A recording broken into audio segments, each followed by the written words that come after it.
Good afternoon, folks. My name is Bill Medwidge. I'm the president of the Fort Table, Fort Rodman Historical Association and the Military Museum.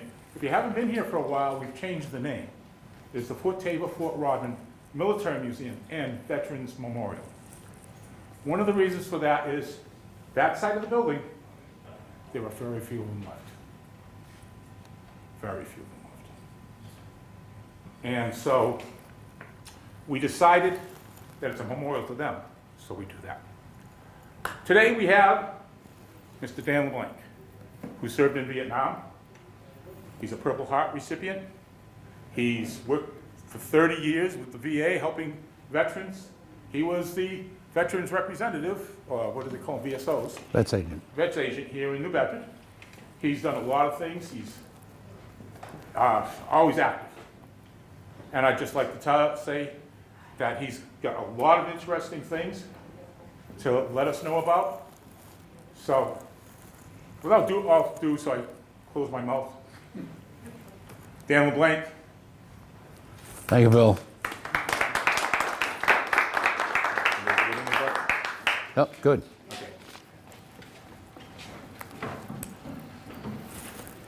Okay. Thanks everybody for coming. It's weather's kind of lousy outside, and we've had, a lot of rain, and but it's starting to warm up. So as long as it doesn't freeze, so we can all get home safely. Deckhouse, my story.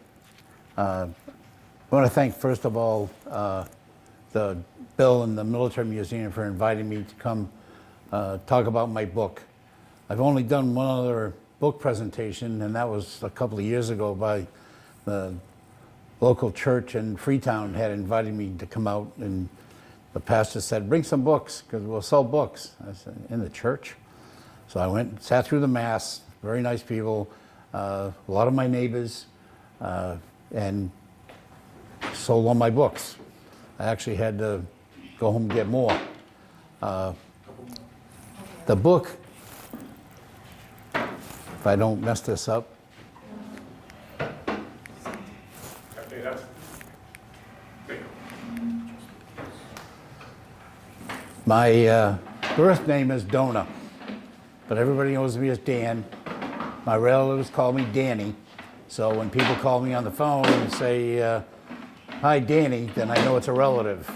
But most of my friends know me as Dan, but my given name is Dona.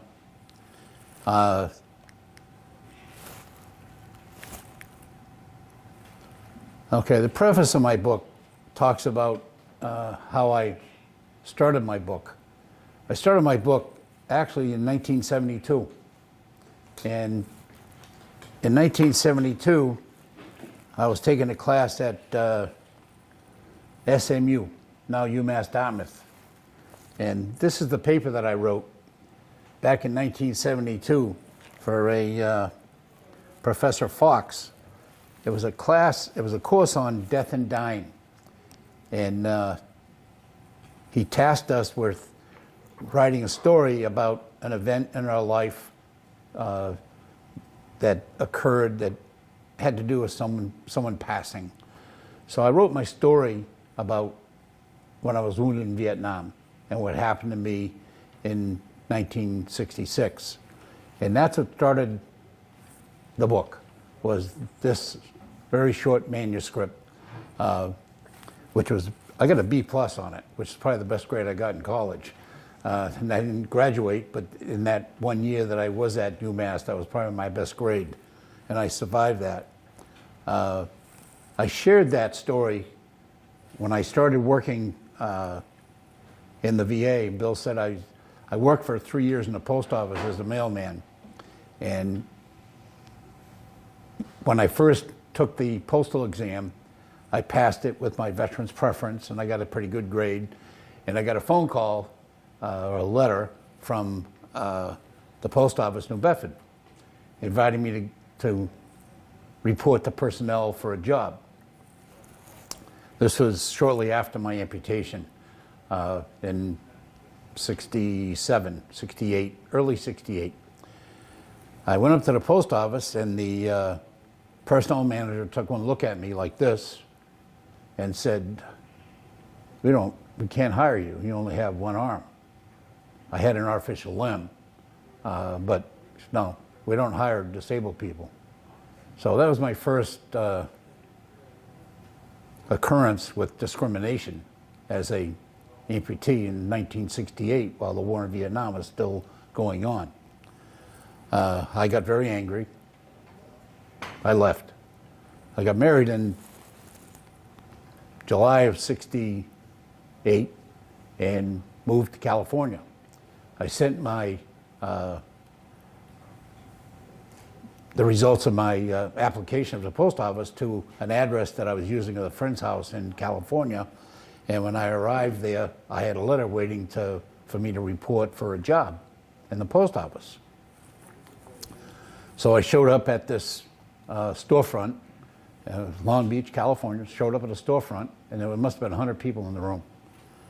And the guy's name, who was in charge of human resources, his name was John Kennedy, a name familiar to those of us in southeastern Mass. In his spiel, his presentation was that if you're not right-handed in the post office, then you got to learn to be.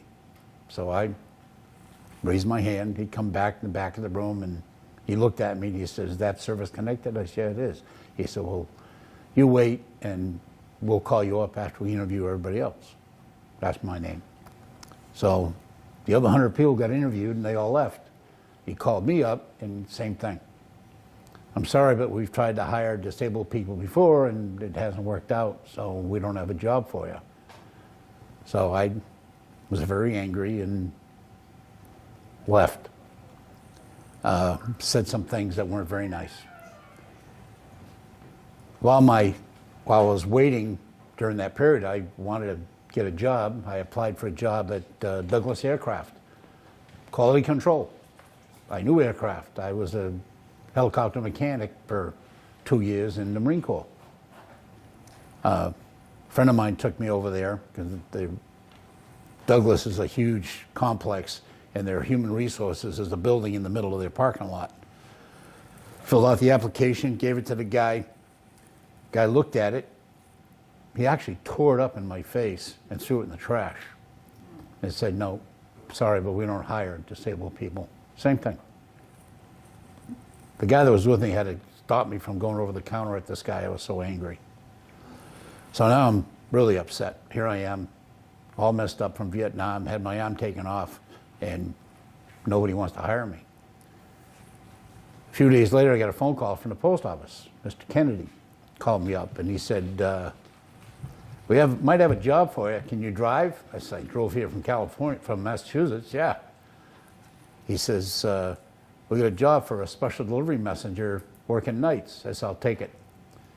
He said, "When can you start?" I said, "Start tomorrow." He said, No. He says, "Come in tomorrow, do the paperwork, but you start on Monday because that's our pay period. We don't want you to start off the pay period, middle of a pay period." So I showed up the next day. I show up to work, finally, and 2 guys, special delivery messengers. The other guy, one guy only had one arm, and the other guy had lost part of his hand in World War II. Both of them on the safe driving committee. It's like, and you got an opening, but you never offered it to me. So I worked that job for about a year, and then I put in for a transfer to come back to New Bedford as a clerk. They came down to see me and wanted me to stay, didn't want me to leave. I said, "No, I got to go home." My wife was homesick and we wanted to go home, so I left. I came here and they asked me if I could sort mail. I had never sorted a letter in my life. I said, "Yeah, I can sort mail." I had an artificial limb, so I had to learn how to adapt the artificial limb so I could sort mail. I did that for 2 years in New Bedford before I found out about what they call the amputee program in the VA system. It actually was a prosthetic management trainee program that I had applied for. Got hired, wrote a letter, got hired, went to Boston for training at the outpatient clinic, which is now the homeless shelter. Spent my year there in training. Ended up getting a job as a staff rep at the Jamaica Plain VA, where they took my arm off 6 years before that. Ended up transferring to Providence, worked in Providence as the VA chief for 7 years.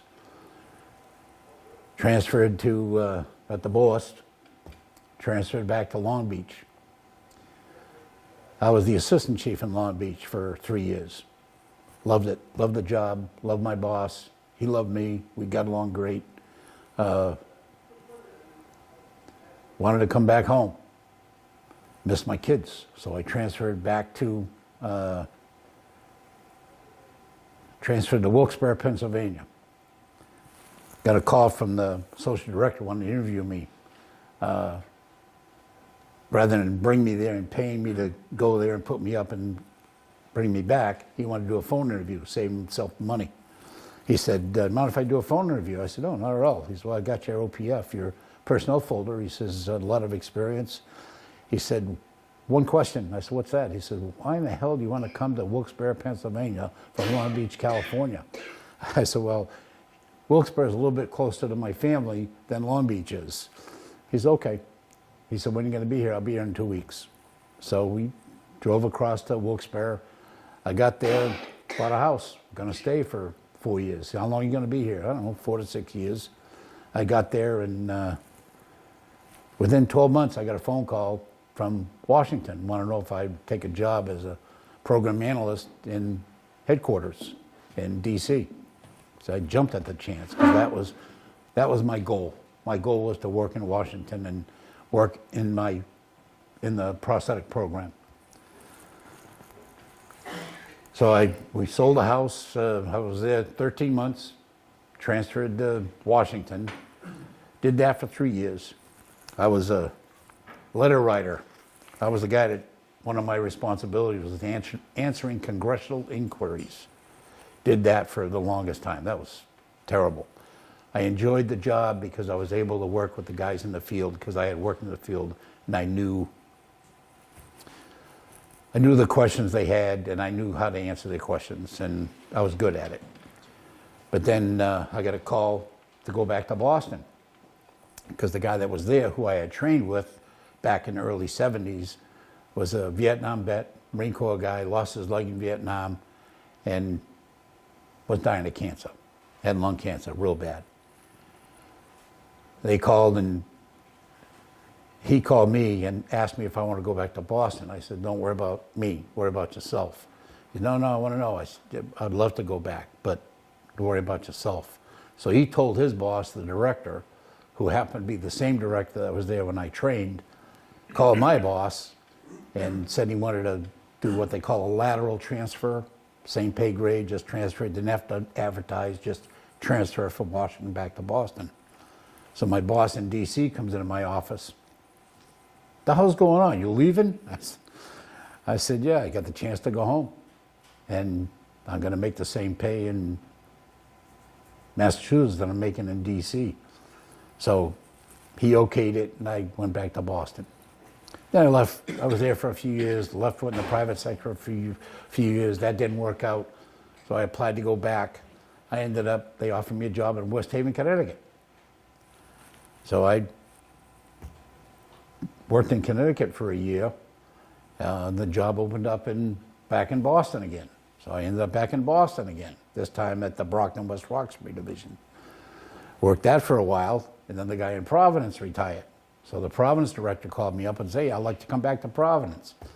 So you got to pay me, man. You can't pay me because the pay grade in Providence was nothing like what I was making in Boston.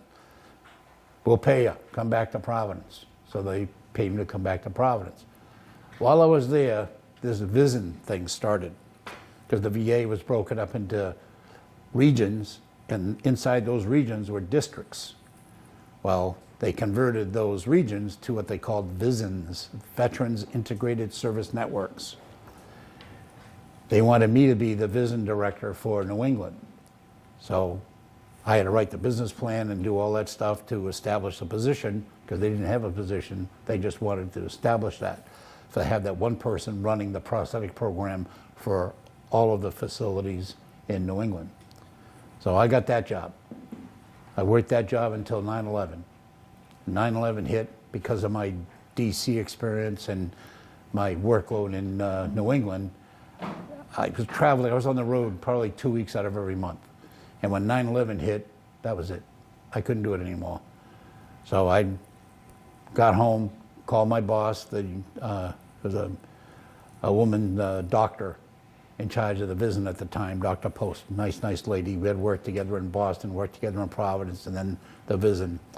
I said, I can't do this anymore. I said, I gotta retire. I said, I'm all done next year. So the July after, that was my last day working for the VA. 27 years with the VA, 3 years in the Postal Service, and 2 years in the military. 2 years and 6 days, actually. I don't know if you know Roland Genren. Roland Genren passed away a couple of years ago, and just a great guy. Calls me up one day and says, Dan, why don't you put in for the Veteran Service Officer position in New Bedford? I said, they got an officer. He said, no, there's an advertisement in the paper for it. So back in the day when the Standard Times was more relevant in the community, I read the paper. Sure enough, there was an advertisement for a vets agent in New Bedford. So I applied. There was like 20 some odd candidates, and when they interviewed me in the city council, one of the questions they asked was if I knew the mayor, Fred Kalis. I never met Fred Kalis until he interviewed me for the job. I didn't know the guy because they thought I was politically tied somehow. And I said, I don't know anybody in here. I knew a couple of city councilors because they were neighbors when I lived in the city. So they hired me, and it was a unanimous vote to hire me. Because of that unanimous vote, and I didn't live in the city, I was one of these guys from outside the city. My house is actually 1 mile from the city line. But because of my background and my experience, they hired me unanimously, which meant I didn't have to go every year to get reappointed. It was an automatic appointment because of the vote by the city council. I did that for almost 10 years. I left that. State called Freetown selectmen and said, because they had a vacancy, and said, gee, Dan LeBlanc lives in Freetown. Why don't you look and see if he'll take the job? So they called me up, the selectmen, and I worked for Freetown for 3 years. And then I retired from that. Bob Klevecker is the vets agent in Freetown. I supported Bob, and he's a good BSO. But while I was retired, I got a call from Dick Spurlett, who was a selectman, former lieutenant or a captain in the police force here in New Bedford, was a selectman in Westport. Dan, how'd you like to come to Westport and be a full-time vets agent? I said, no. I'm retired. He said, well, look, he says, we need somebody to help us out until we get somebody. Can you give us some time? So I worked in Westport for 20 hours a week and helped the selectmen hire another veterans agent who was a good guy. And I finally retired. Now I work harder because I work for my wife. I'm a runner for my wife now. But that's a long story about my career in government, as it were. It wasn't until my father passed away in 1993. He died at 71. Then my mother passed away in 2016, and she was 91. My goal is to be 100. I've outlived my father. Now I want to outlive my mother. My father's father, my namesake, died at the age of 53. When my father passed away, when my mother passed away, it kind of stimulated me to look more into my family. This is all relevant to why I wrote the book. I knew my father was a prisoner of war in World War II. He was, during the D-Day invasion, he got captured shortly after D-Day in June. He was in Stalag 7. I got some stuff I'll show you on the slide. But after my father died, my mother was gathering a lot of my father's stuff and was going to throw away a lot of stuff. My daughter went to visit my mother and said, "Gee, you think Danny would be interested in any of this stuff that Pepe had?" Well, one of the things that we found, my daughter right away said, "Yes, Dad wants this stuff." I found my grandfather's green card, and I look just like him. It's a spitting image of my father's father. I also discovered that my father used to kid about when he was out in the sun, he'd always say that was his Portuguese skin, tanning. And my father was George Emile Leblanc, Frenchman. And I always thought I was purebred Frenchman until I discovered that my grandmother's unmarked grave, according to my father's sister, she was a Gregoire. Gregoire. That's on my mother's side, my grandmother's maiden name was Gregoire. I said, well, what are the chances? My father's mother was Gregoire, my mother's mother was a Gregoire. Well, in looking into the family history, I discovered that my grandmother, my father's mother, was a Gregorio from Portugal. And her father was very upset because she married a Frenchman. So when she passed away at 26 years of age because of pneumonia, my grandfather couldn't afford to bury her, so her father buried her in an unmarked grave at St. John's. So one of the things I did was I had a stone made, and I put it at my grandmother's grave so that it's marked. But the rest of that row, I think, is all of her family that are all in unmarked graves at St. John's.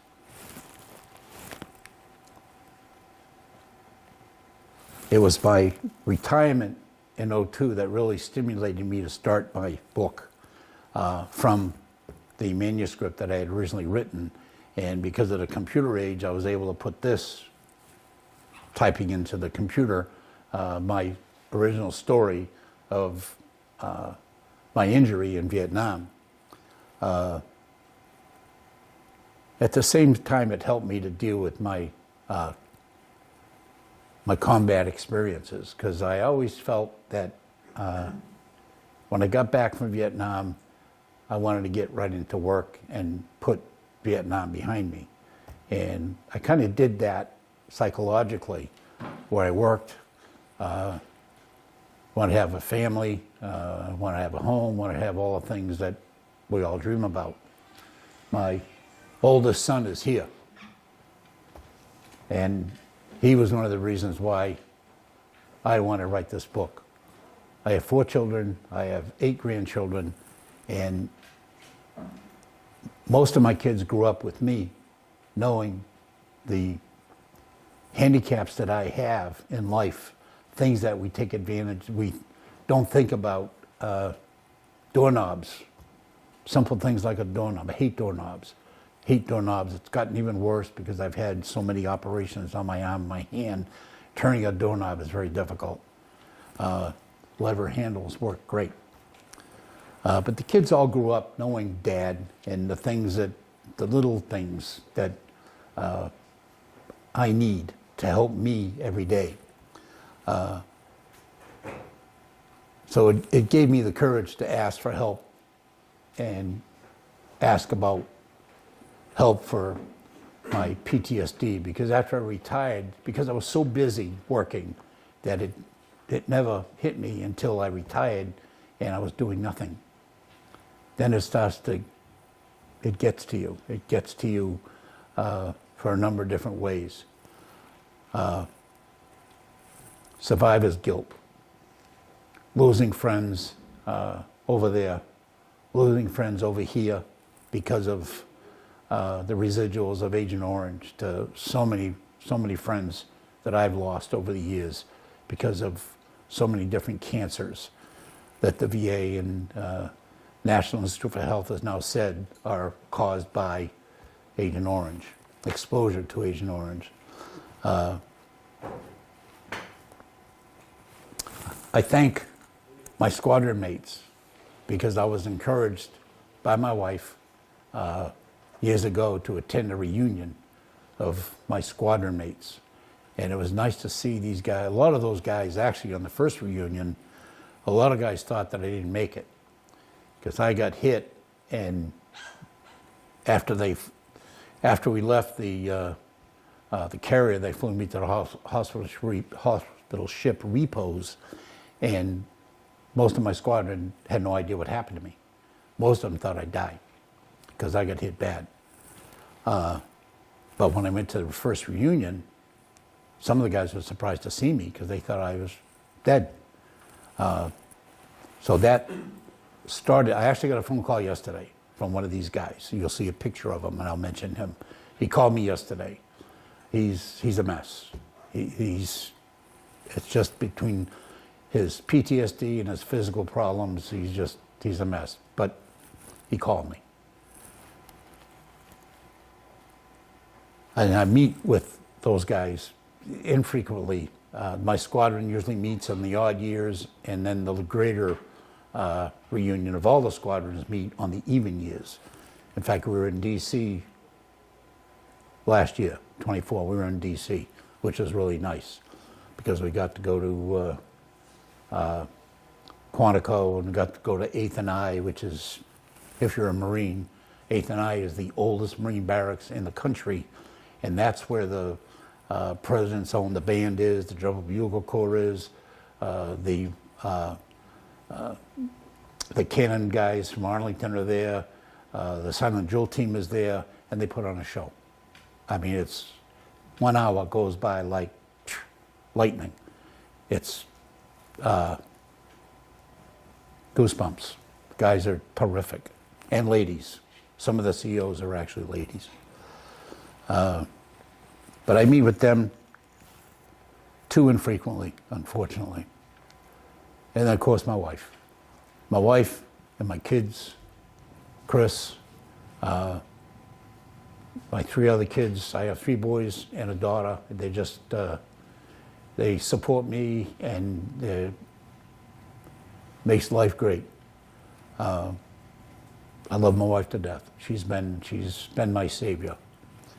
She put up with a lot of stuff with me, man, I'll tell you. That's a lot of stuff, and I don't mean physically. All the surgeries and everything she does is just over the top.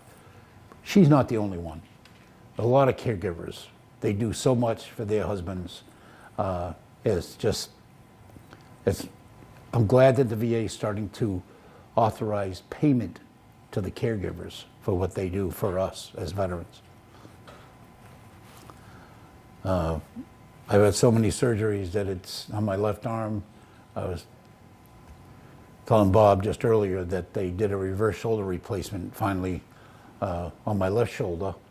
I've had my bicep tendon torn a couple of times. I have 4 rotator cuffs before the replacement. I got osteoarthritis everywhere. My hips, my hamstrings, my knees. They took a bone out of my thumb, which compromised me. I've had carpal tunnel done on my hand, which also helped in compromising me, because I used to be able to tie my shoes. Now I can't do any of that because of all the surgeries. I don't have the dexterity.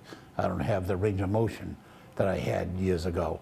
And that's why I stopped wearing my artificial limb, primarily because of the pain that it caused because of the problems I had with my sound side. Some of that is because of me. I will admit, as a young man at 20, losing your right arm, I didn't want to stop playing ball.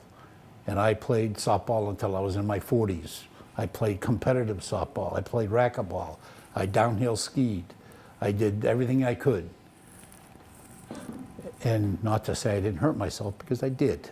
It hurt a lot. Then I started digging into my father's past. He was a POW, and when I show screens like this to the younger kids, they'll say, "What is that?" It's a Western Union telegram. And it notified my grandfather that he was missing in action. That was August 2nd of '44 when the telegram reached my grandfather. Because the notification of his name, they put out his name and I think they get his name and his address back in New Bedford, Tallman Street. People all over the world heard this on CB radio. Went on CB radio, which used to be very popular. Now we got cell phones. But CB radios, people all over the world sent my grandfather postcards. And then my father was able to write what they called a V card. That was December 1944. That's the front of the V card, and that's the back of it. It's hard to read. But that's a note from him to his father telling him that he was alive and he was well. He was in Stalag 7. He was captured in St. Marie-Église, France, and they had him in prison camp, Stalag 7. Didn't talk to my dad a lot about his incarceration, but I remember him telling me a story. Actually, I overheard a story because I was probably 10, 11 years old, listening to him talk to another veteran. And he was telling him that the camp wasn't held by German prisoners, it was held by French sympathizers. Well, because my father spoke fluent French, he was able to talk to the guards in their language and get extra rations and soap and stuff like that for the guys in the barracks that he was in. So, according to him, he had it pretty good, but he was there for a year.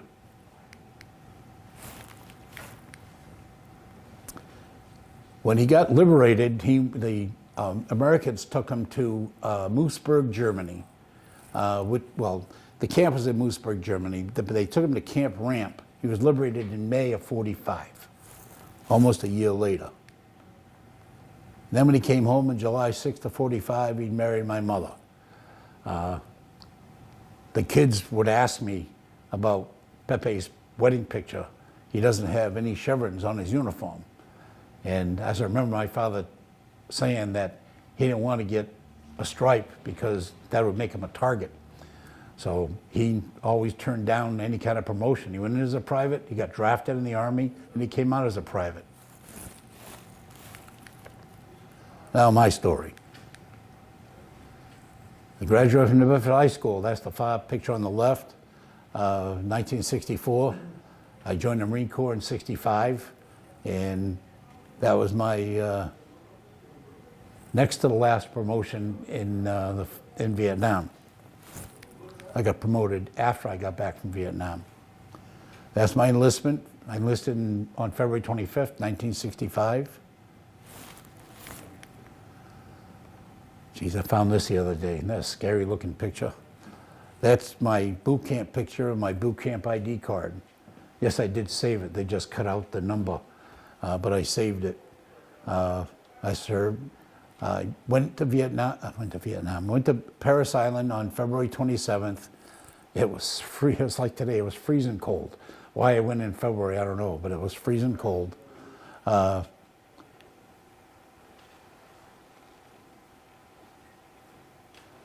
I graduated from Parris Island May 13th of '65.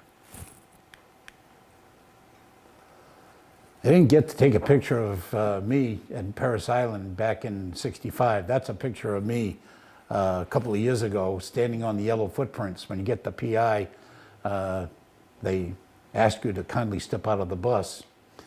And they don't speak kindly, but they do ask you to get out of the bus and get on the yellow footprints. Well, that's where I started. I said, man, this is scary, why I did this. So I got in the middle of what I thought was the platoon I was going to be in. So I started third or fourth back on the yellow footprints. My wife took this picture a couple of years ago.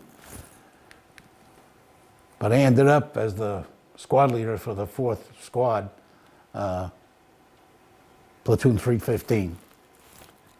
What back in the day, in '65, they called it Disneyland because we had the brick barracks where the 1st and 2nd Battalion were Quonset huts or wooden barracks. That's the 3rd, that's our patch from the 3rd Battalion. And that's what it looked like a couple of years ago. because they tore it all down. They tore down the new brick barracks. They built new brick barracks for 1st, 2nd, and the 4th Battalion, which is the female Marines. And they were tearing this down. I was told to rebuild it. I don't know what date that was. And that's a picture of me at the rifle range with my one of my drill instructors. I had 4 drill instructors. That was a nice picture in my platoon book because I liked that guy. He was good to us. He was tough, but he was fair. And I fired expert that day, 227 out of 300. There was 4 of us that fired expert at the range. And we had one guy that didn't qualify, and God help him, man. He went through hell. Then I got promoted to private first class on May 1st of 65, just before we graduated. And I am, if you count from the bottom row on the left, I'm the guy on the end, 3rd row up. Handsome devil. I had 4 drill instructors, and there's a lot. You do a lot of competition. Parris Island, I believe, there's a lot of physical, but it's mostly psychological. It's mostly psychological, what they do to us, for us. Because I believe this place saved my life. The things I went through at Parris Island helped me to survive my wounds in Vietnam. That platoon took everything there was as far as competition was concerned, because you're in competition with the 3 other platoons in the series. There's 4 platoons in a series, and we took everything. We took all the trophies, all the ribbons. These guys are all good. I've actually looked back in my book, and only one of those guys was killed in Vietnam. And that was 65. A lot of those guys went to Vietnam, but only one of those guys is in the registry. I have if you've been to the Vietnam Wall, they have a big registry book. I have one of the original books, and I found one of those names in the book. And then we went to Camp Geiger, Infantry Training Regiment, ITR, North Carolina from South Carolina. That was the next day, May 14th. I was because I was a PFC, I was made a squad leader. I was the 4th squad in our company, Rough and Ready Company, and they gave all of the PFCs, they drew numbers to pick the 13 guys in their squad. Well, I got the last straw. So I got the last 13 guys nobody wanted. I was the only white face in that squad. I had 13 black guys. And nobody could touch us. We were tops in everything we did. Those guys were terrific. And that's our Rough and Ready Company. Huge number of guys from the 4th series. I had to take that picture, it's on my wall, and I had all those guys sign it. I wish I knew who they were. You know, never back then wasn't concerned about addresses and names and all that stuff, but they all signed that thing. All my squad mates. And then my first duty station was Naval Air Technical Training Center in Millington, Tennessee. Aviation Mechanics School, July of 65. October 1st of 65, my first class graduating, my first Aviation Fundamentals, Class A school. December of 65, reciprocating engines. They don't exist anymore. This was a UH-34D reciprocating engine aircraft that I flew, not this one, but a model of it, in Vietnam. We trained on a UH-19 helicopter. You'll see a picture of it here in a minute. When I got to Vietnam, that's the helicopters we flew in, because the 19s were helicopters that they flew in Korea, but that's what we worked on. Same 9-cylinder reciprocating engine, pretty much same, but just a upgraded, was an upgraded model. February of 66, my basic A school, I had a hard time getting out of school. here. Testing wasn't my thing. And it was kind of like going to vocational school where you got shop time and you got school time. Shop time was easy. I could break down a motor and rebuild a transmission, but I couldn't pass the test. But I finally did graduate because I knew I had to graduate. So if I didn't graduate, I'd be one of those guys on the wall over here. Those are the 23 guys that were killed from New Bedford in Vietnam. 2 of them were good friends of mine. There were 21 of us that graduated. That's a 19 in the background, a helicopter. There were 21 of us that were all reciprocating engine mechanics. See, there was a couple of Navy guys in front. And out of that class, 10 of us, reciprocating guys, went to Vietnam. The guy, let me see. I'm the guy in the back row in the middle, handsome double. The guy in front of me and one over to the left, Bob Meza is the guy that called me yesterday. He was with me in Vietnam. We were in the same squadron together. The guy in the picture to my left, the tall guy, I've met up with him. He was in my squadron. We met at a reunion. And the guy in front of him, second from the right on the bottom row, he and I have met also at reunions. So there's 4 of us that from that group. There's 2 or 3 of them that we don't know what happened to them. They're not on the wall. We have no idea. And that's the barracks I was in Memphis. That was my barracks mates when we left Memphis. Home on leave in December of '65. First time I was able to wear my blues. I got blues out of PI. And then we went to California, escape and evasion. Camp Lejeune. We were there from January to April. That was difficult. This was a newspaper article that appeared the week I left. It was April 17th of '66 when I graduated from Geiger. That was page 2. I couldn't put it all on one screen.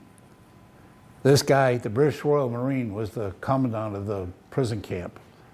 This guy was tough, man. He made a comment to us at the very end after 3 days in a prison camp. All of this is in a book, and there's some things I don't want to tell you about that's in that book. But he was an SOB.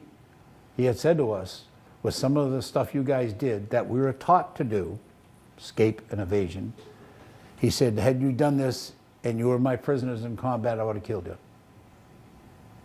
For trying to escape and trying to get water and try to get food and try to do the things that we were taught to try to do. He actually broke 10 guys. He broke 10 guys.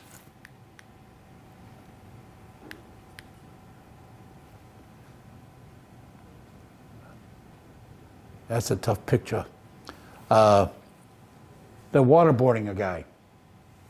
Stuff that we can't do. We were doing it to our own troops back in 66, 65.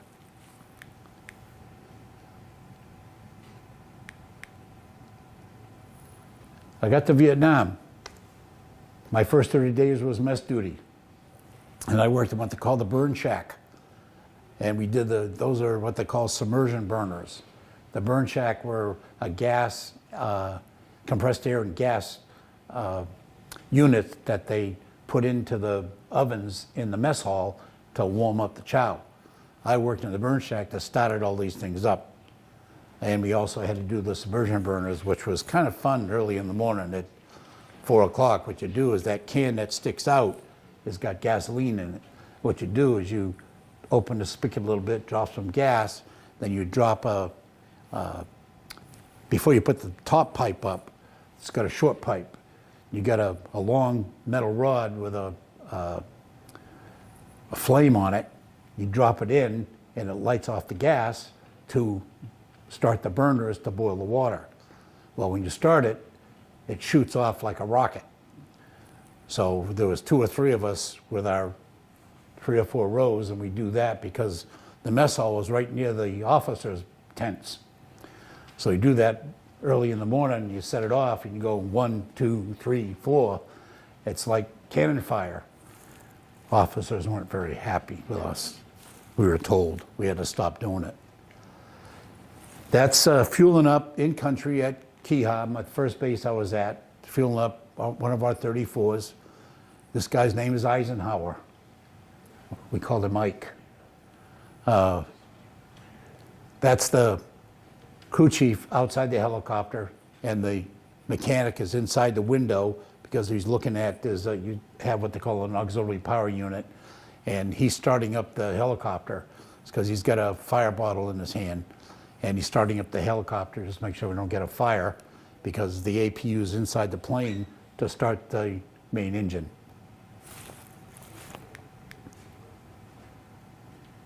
That picture I used as my book cover. That is actually the little white dot in the front window is really me.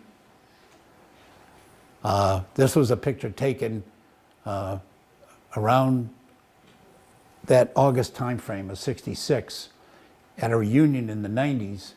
One of my squadron mates said to me, he said, "You flew Yankee Zulu 6-4. I said, "Yeah, why?" He said, "I got a picture of you." I said, "You do?" He said, "Yeah. I was your wingman one day." We all carried a camera of some kind. I had a Brownie movie camera. He took that picture. We had just done that troop insertion, and we were leaving the zone, and he was my wingman.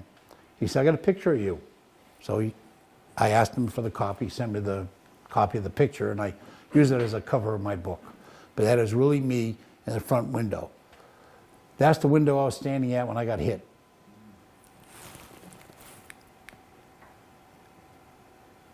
That's fatso.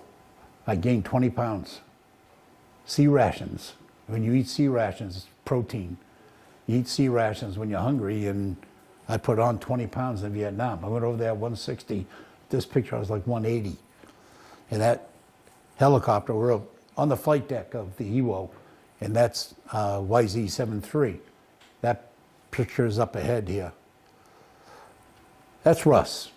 That's Russ and I in front of our helicopter, YZ-64. Russ was with me the day I got hit. Have not been able to find him. Asked everybody, checked all the websites, did research, called the VA, everywhere. All I know is his name is F.A. Russell, and I know his service number. And that's, we're in the hangar deck. That picture was taken of me. Had to do some maintenance on the 9-cylinder reciprocating engine. That's we're loading the 3rd Battalion, 26th Marines. One of those guys is in this room right now. He was a mortarman in Vietnam. We didn't know each other. I was on the helicopter. He was one of these guys carrying all his junk with his mortar. We met up years later at the coffee shop. Now we're tight.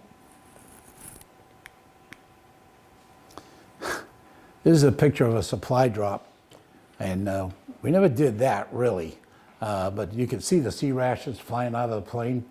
That picture was taken by a grunt on the ground who wasn't really happy with the air wing guys because they threw all the boxes out of the plane. We always sat down. What we do is we stack up the boxes in the door, so as soon as the tire hit the ground, that stuff was out the door and we're out of there. It was like 3-4 seconds. But these guys decided it was faster to just throw the stuff out. That's either sea rations or it's ammunition in the wooden crates. I think they have one around here somewhere.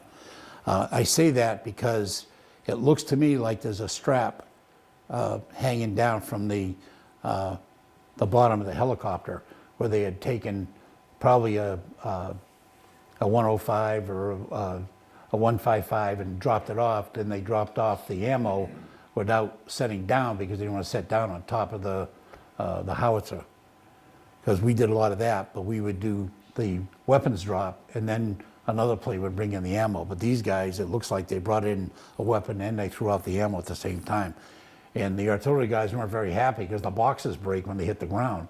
So then they got to carry the boxes, and what they do is back in the day, they used to burn all that stuff after they fired the weapons because they didn't want the NVA or the VC to get a hold of any of the stuff that we left behind. We did troop insertions. Marines were easy to get out of the plane. They were in a hurry to get out. Harvins, the Vietnamese, weren't always in a hurry. They didn't want to leave the plane a lot of times, at least in my experience. And medevacs. Did a lot of medevacs. And that's Yankees Zulu 73 doing a medevac. I got hit trying to do a medevac. And we've been out in the bush. I sat out in the bush flying as General Westmoreland's wingman because they didn't have another helicopter available when he wanted to go visit the troops. So we flew as Westmoreland's wingman and sat down out in the field. And that picture, that's not me. That's not my plane. But it reminds me of what happened. They're shut down. And if you notice, they're at an angle down towards the tail. The base of that plane has 3 fuel cells. And in order for you to start the motor on that plane, the back end of the plane's got to be higher than the front end of the plane. Because as the fuel cells empty, when you're flying, it flies at an angle, they all move, all the fuel goes to the front. When you set the plane down at an angle, all the fuel goes back through the fuel cells back to the back. So you really can't start that plane because there's no fuel in the front fuel cell. We were in that situation after Westmoreland left us hanging. We couldn't get the plane started. So we're sitting there and the pilot says, well, we'll stick the CO2 down the exhaust port and it's got to be a fuel block. Can't do that. It blew the motor. Now we got to pull the motor out because you can't start the plane. So we're sitting on a rock looking at the plane surrounded by a bunch of Army guys.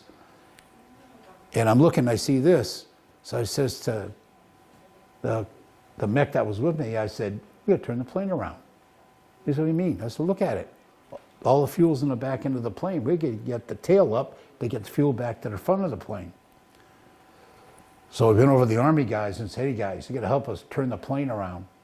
You know, they thought I was joking. So what do you mean? Just start it up and leave. No, we can't. You got to turn it around. So we got it up on a couple of rocks where the tail wheel got up on the rocks. That's all we got to do. So sure enough, it started right up and we flew, flying back to the ship.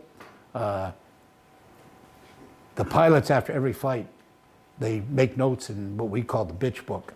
They write things down that they thought were wrong with the plane, and we'd have to fix it. And we'd have to fix it and answer what they wrote. We get back to the carrier, and the pilot writes, bad fuel boost pump. Nothing wrong with the fuel boost pump. It's how you landed the plane. So here I am in a flight deck with the red flashlight. I had heat rash all over my body. Have to take off the cowling to get to the fuel boost pump. And because they had tried to start it, it was full of fuel. So as soon as I took the cowling off, I got dumped with avgas. I replaced the pump. There was nothing wrong with the pump. I replaced it. And I made a note in the book that we replaced the pump, pilot error. My squadron leader come down to me and said, Dan, you can't say that. I said, yes, I can. I did. What are you going to do to me? Send me home? That is my plane. We took a bullet, we took a round through the clamshell. It's down in the bottom left. Oh, it's right there. Took a bullet hole, had no idea until we got back to the carrier that we had gotten hit. Guy was a lousy shot. I wish the guy that shot at me was a lousy shot. That's me cleaning my M60 machine gun. Great gun, never jammed. That's me with my, if you notice, I've got a pistol belt on. I had the only pistol belt in the squadron that had rounds in the front, because we used to wear it John Wayne style, because if I flew the window like I did, I didn't want to wear it on the right side, even though I was right-handed, because of the ARVNs, they'd steal your weapon. So we kept all of our weapons on the opposite side to the Vietnamese. I was taking a nap. That's the Princeton, the LPH-5. My squadron went over on the Princeton in 65, late 65. They were part of what's known as Shoe Fly. That was the first Marine mission in Vietnam, was Shoe Fly in 65.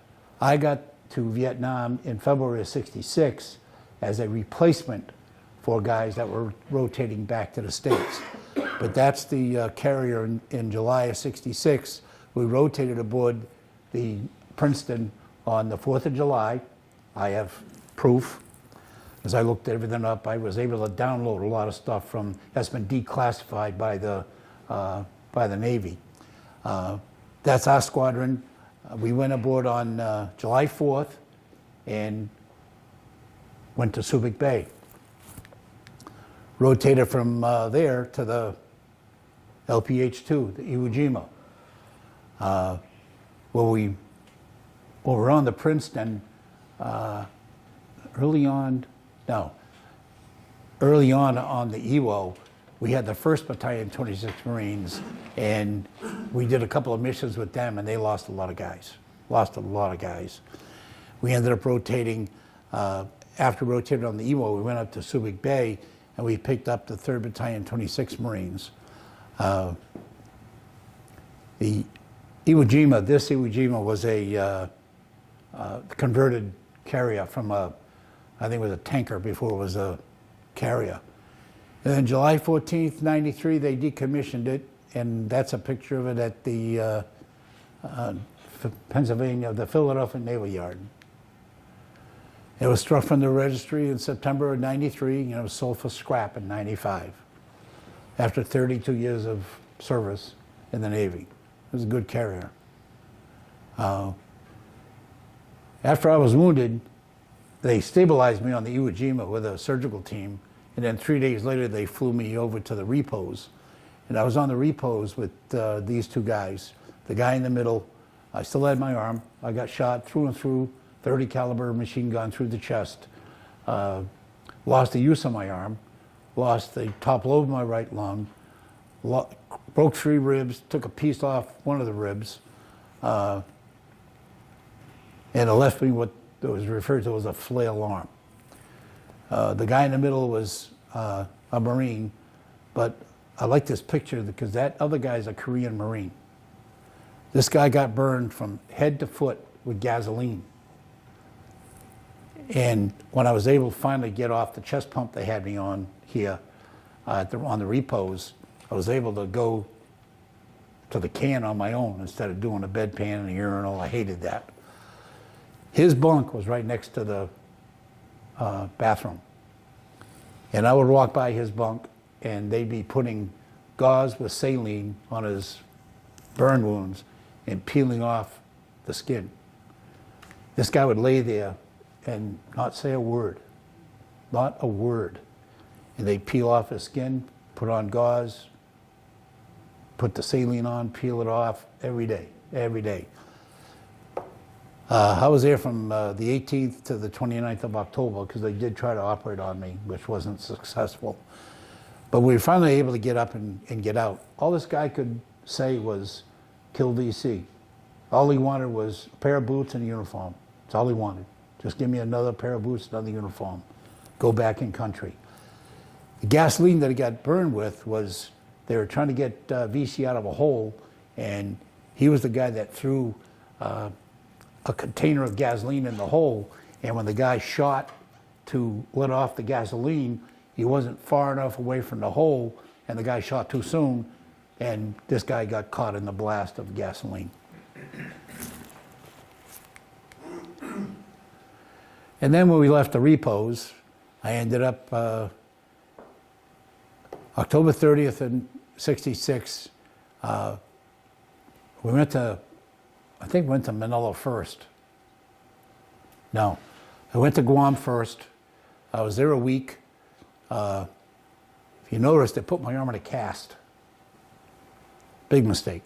They put my arm in a cast. But what that did, even with the sling, it was so heavy. When I was on the repos, they operated on me to try to fix the damage. They couldn't do it. So I had sutures in my shoulder. They broke my shoulder to get into my chest. So I had sutures, and when they put the cast on me, it was so heavy that it was so hot that you sweat like crazy. In Guam, it would rain, and then within 5 minutes, it was hot. Just like Vietnam. It was very tropical. I got infected. I had green ooze coming out of my shoulder because it got infected because it opened up the surgical site. So I was on another medication, but I had to stay down. After that, I went to Manila. I got stuck there in an army hospital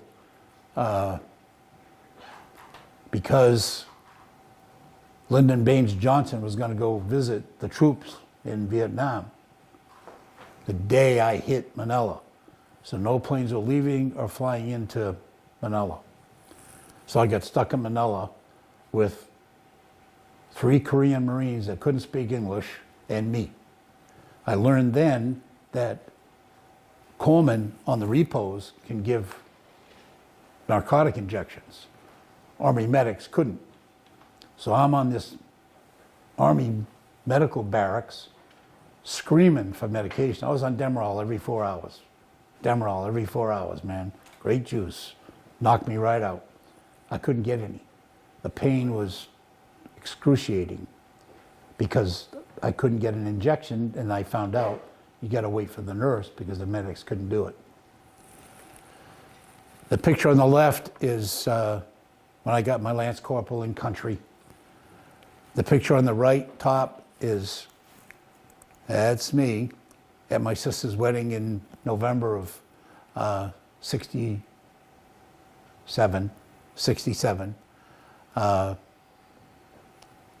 I got home.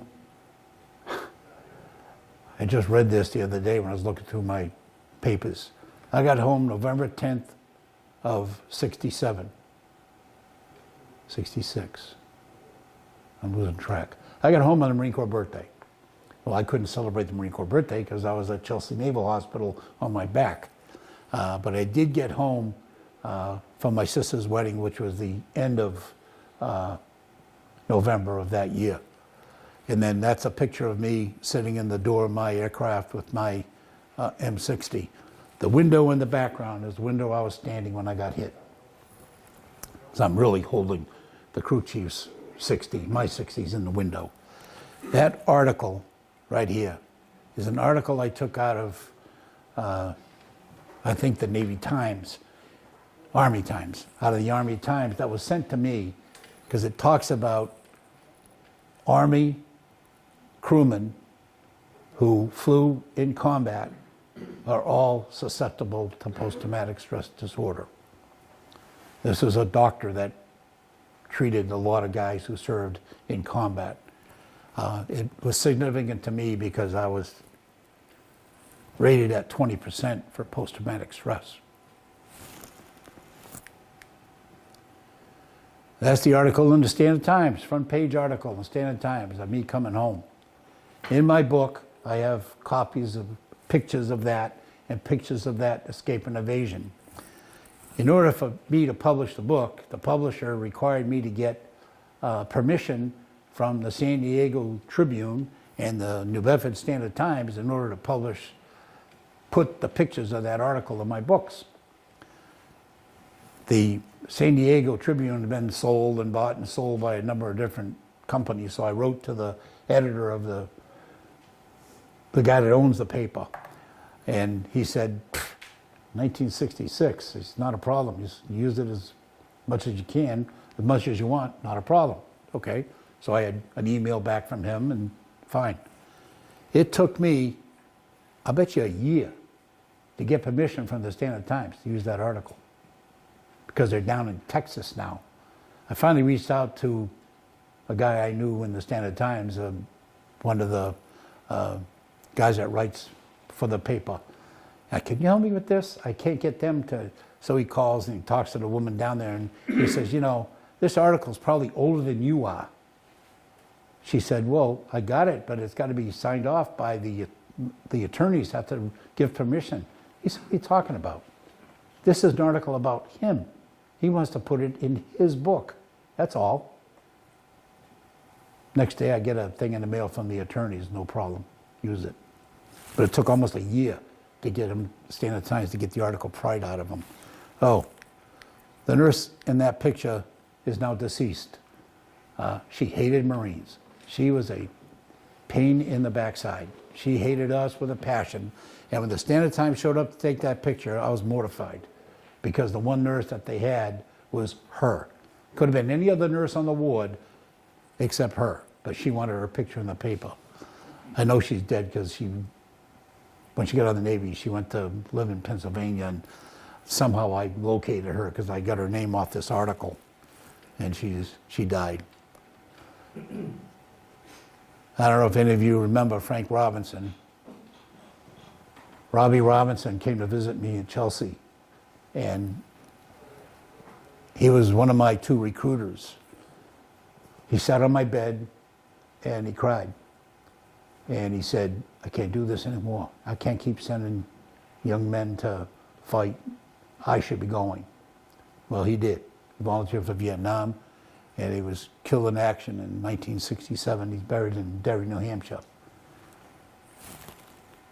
One of the places I want to visit is his grave. The other recruiter, I know Ronnie, remember this guy, First Sergeant Frank Cooper was the other recruiter in the office when I enlisted. This guy was one tough SOB. He was at one of our last reunions, he was doing push-ups at 80-something years old. He looked like he was 20. I mean, the guy was in great shape. My Marine Corps League detachment did a ritual at his wake at Saunders out in, I think it was Mattapoisett. And he's got 4 kids, 3 boys and a girl, all enlisted in the Marine Corps. And I think his daughter was either a captain or a colonel or something. She was an officer anyway. Well, I went over to the family and I said, would you guys mind if we sang the Marine Corps hymn? That was the first time we did it. I said, would you mind if we sang it? She's not at all. So we sang the Marine Corps hymn because one of the guys that works at Saunders is one of our Marine Corps League guys. And there must have been 16 or 18 of us there. And we sang the Marine Corps hymn. There wasn't a dry eye in that room. I'll tell you, not even with us. It was, we visited him at, where is he, Sacred Hearts? Ladies Haven, Our Ladies Haven. Went to visit him up in the room. I walked in, I was the first guy in the room. I walked up to him. I said, Sergeant Cooper, how you doing? He says, Marine Corps League's here. He looked up, opened his eyes, gave me a salute. I couldn't stay in the room. Nice guy. Then I lost my first sergeant 3 years ago now. It'll be 2.5 years ago. He was my first sergeant in Vietnam. We called him the second sergeant because he really wasn't the first sergeant, but when the first sergeant left, we called him the second sergeant because he was a gunny at the time. He retired as a master sergeant. We hooked up at reunions. Him and his wife and me and my wife would go everywhere together. And then he came down with cancer. Okay, I gotta wind it down. I lost him a couple of years ago. My corpsman on the repos, I lost him too. I did his funeral at the VA in Providence. That's where he died. Jesse Brown, don't look at the Kennedy. Jesse Brown was administrator of the VA when I was working for the VA. One of the good, better guys. He was top shelf. And that's me as the Vision 1 prosthetic manager. That's my professional picture when I didn't have a lot of facial hair. And that's my comfort dog. That's Casey. Thank you all. Simplify.